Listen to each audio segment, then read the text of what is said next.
మగవాళ్ళ ఫర్టిలిటీకి ఏ కారణాల వల్ల తగ్గిపోతుంది?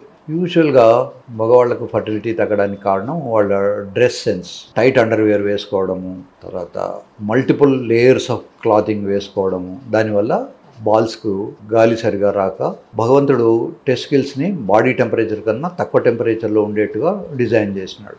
ఎప్పుడైనా మనం వేడి నీళ్ళు స్నానం చేసినప్పుడు బాల్స్ కిందికి జారి వాటికి ఉన్న టెంపరేచర్ను తగ్గించుకుంటాయి. చల్లటి నీళ్ళు స్నానం చేసినప్పుడు బాల్స్ పైకి మూవ్ అయిపోయి అవి సేఫ్గా ఉంటాయి. మనం ప్లేట్లో ఒక వేడి అన్నం పెట్టినప్పుడు అది వేడిగా ఉంటుంది. చల్లార్చడానికి మనం స్పూన్తో వాటిని స్ప్రెడ్ చేసినప్పుడు తొందరగా చల్లారిపోతుంది. ఈ మల్టిపుల్ లేయర్స్ ఆఫ్ డ్రెస్ వేసుకున్నప్పుడు బాల్స్కు కదిలే అవకాశం లేదు కనుక హై టెంపరేచర్లోనే ఉంటుంది. ఈవెన్ గోరువెచ్చని నీళ్ళతో 2-3 నిమిషాలు స్నానం చేసినా స్పర్మ్ కౌంట్లో తేడాలు వస్తాయి. అట్లాంటిది 24 అవర్స్ టైట్ అండర్వేర్స్ వేసుకోవడం వల్ల దానికి ఇబ్బంది పడతాయి. వెరికోసీల్ అనే ఒక కండిషన్ ఉంటుంది. ఆ వెరికోసీల్ ఉన్నప్పుడు కూడా 24 గంటలు వేడి నీళ్ళలో ముంచినట్టే ఉంటాయి కనుక వాటికి కూడా స్పర్మ్ ప్రొడక్షన్లో కానీ స్పర్మ్ క్వాలిటీలో కానీ తేడాలు వస్తుంటాయి. రెండో హ్యాబిట్ ల్యాక్ ఆఫ్ ఎక్సర్సైజ్. మనుషులు ఎక్సర్సైజ్ చేయకుండా ఉంటే టెస్టోస్టెరాన్ అనే హార్మోన్ సరిపోయినంత రిలీజ్ కాదు బాడీలో, దానివల్ల వస్తుంది. మూడోది హార్స్ రైడింగ్. ఇప్పుడు హార్స్ రైడింగ్ తగ్గింది కానీ సైకిల్ మోటార్స్ రాకముందు అందరూ హార్స్ రైడింగ్ చేసేవాళ్ళు. ఈ హార్స్ రైడింగ్ చేసే వాళ్ళకు చాలామందికి ఈ ప్రాబ్లమ్స్ ఉండేవి.